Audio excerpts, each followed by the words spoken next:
We're gonna try this again. I swear I had the whole episode recorded and then I realized that my microphone was not on and I was using my iPhone's microphone and it sounded terrible. So here we are.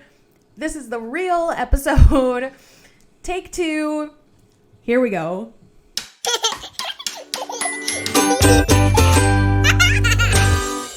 Hello and welcome to the very first debut episode of Anatomy of Autism. I am so excited to get this started, you guys. I have been wanting to do this podcast for years now, and I honestly don't have a good reason why I never did. I guess it was fear of failure maybe, but regardless, we are here now, and I am so freaking excited to get this going. I have some great interviews lined up for the rest of the month. We are going to be talking with autism parents, autism professionals. We have a speech language pathologist that's going to be joining us, an occupational therapist that's going to be joining us. It's going to be amazing. So this first episode, I really just wanted to dive in and introduce myself to you guys. I want to let you know a little bit about who's behind the microphone and why we're here. So my name is Taylor Rocha.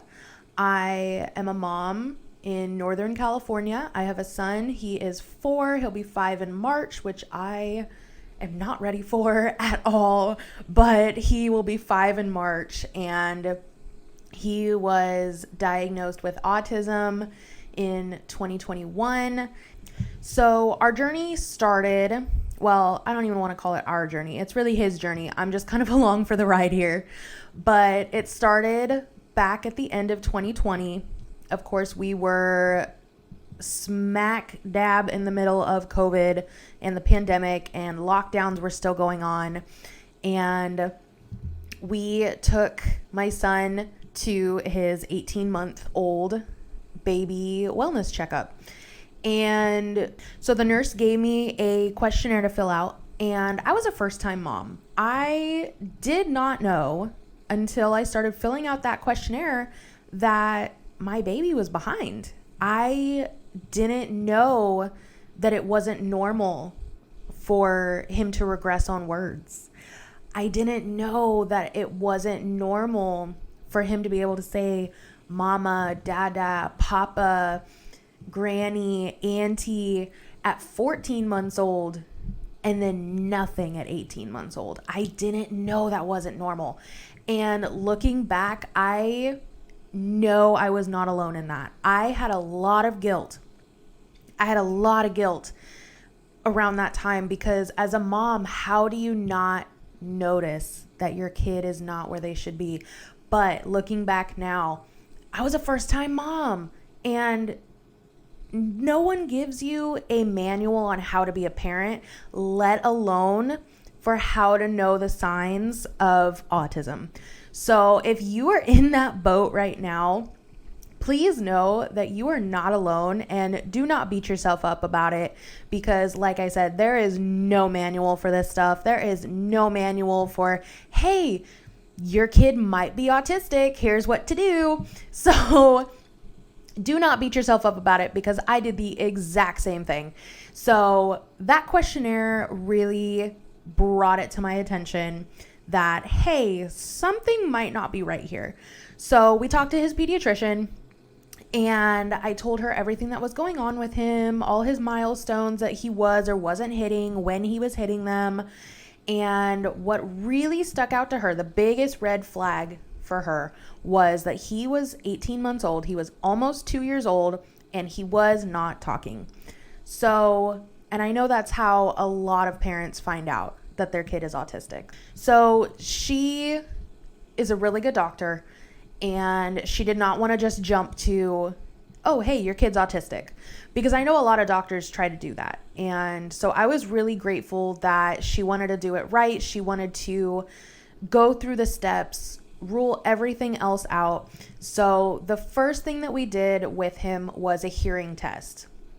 She wanted to make sure, hey, if he's not talking, let's make sure it's not because he's deaf. Let's make sure he's not deaf first. And so he did the hearing test. Everything was perfect. No hearing impairment at all. So we moved forward at that point, and his doctor referred us to early intervention.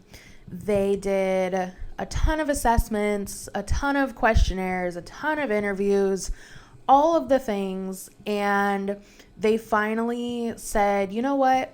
We can't diagnose him yet, but there is definitely something going on here. So they put him in speech. And at the time I was like, this is great. He's getting speech once a week for 1 hour. And at the time I was like, this is fantastic.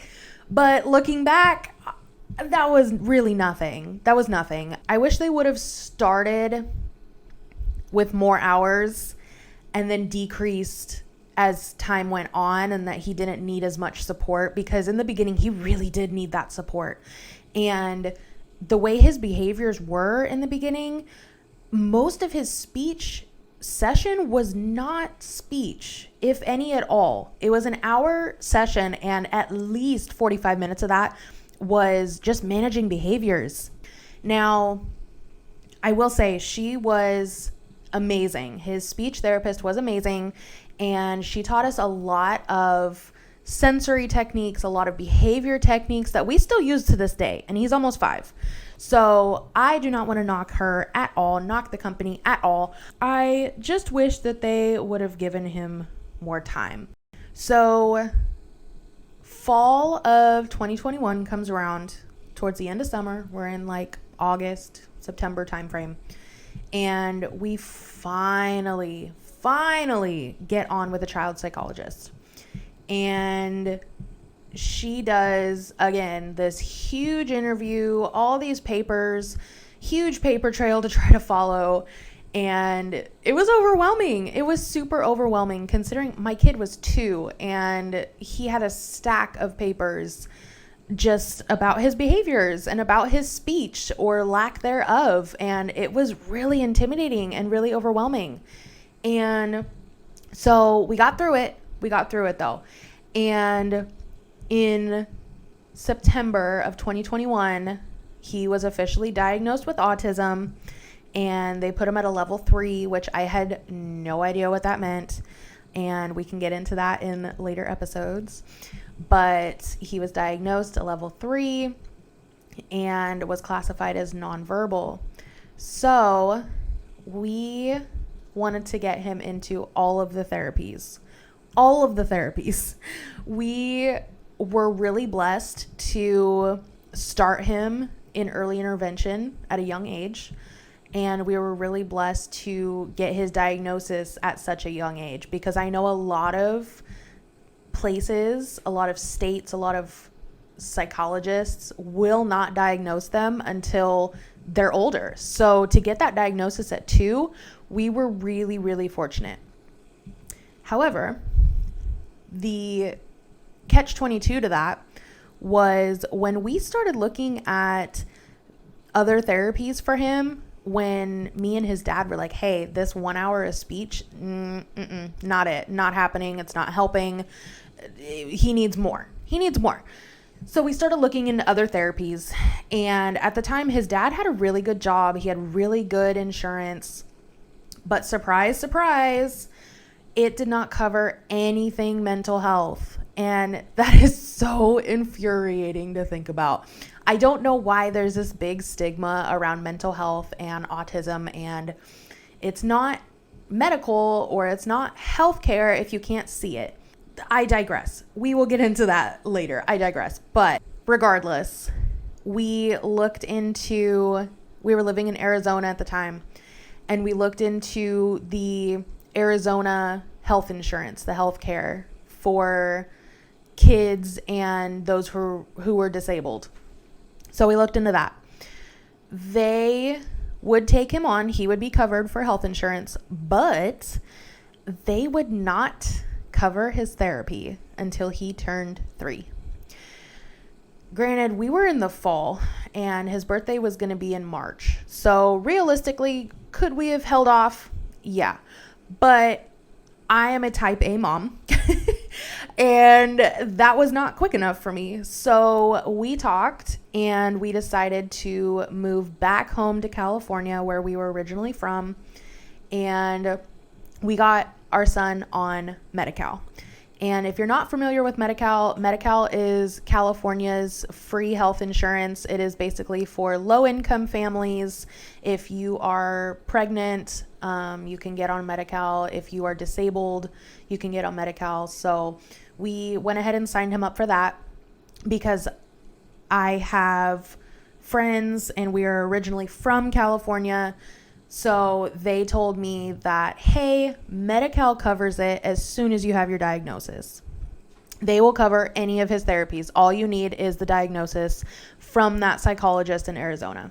So that is what we did. We packed up. We moved back home to California. We drove the 8 to 10 hours that it took us in a U-Haul with a 2-year-old and a large dog, and it was an experience, but we made it over here. And it took some time to get his Medi-Cal set up because I tried applying for him when we lived in Arizona and they would not take it. They basically said, when you get over here, go ahead and apply. We'll help you. But until then, SOL. So got him applied, got him set up for it. And of course, you know, like everything, paper trail, it took forever. So we were able to get the ball rolling. We got him into the therapies that he needed, and that's where we stand now. There's a lot that we're going to be covering when it comes to my son's journey and where he started, where he's at now, where he's going, what our goals are for him. But I really just wanted to introduce myself this first episode. I could ramble on and on and on about, especially my kid, but about autism and awareness and all of the things. So I guess it's a good thing I started a podcast, right? So we will get into all of that at a later time, but I am super excited and very happy and thankful that you could be here with me today, and that if you are still listening to this point, I love you and I appreciate you. And we have tons and tons more coming up to look forward to. We have interviews coming up with other autism parents. We have autism professionals who have voiced that they wanted to come on the show, and it's going to be amazing. And I am so excited for the community and the camaraderie and the tribe that I plan on building in the autism community, not just in California. Obviously, I live in Northern California, so a lot of the interviews and the people coming forward right now are going to be California natives, but I really want this to branch out across the country and who knows, maybe even around the world. So thank you so much for being here, guys, and I'll see you next time.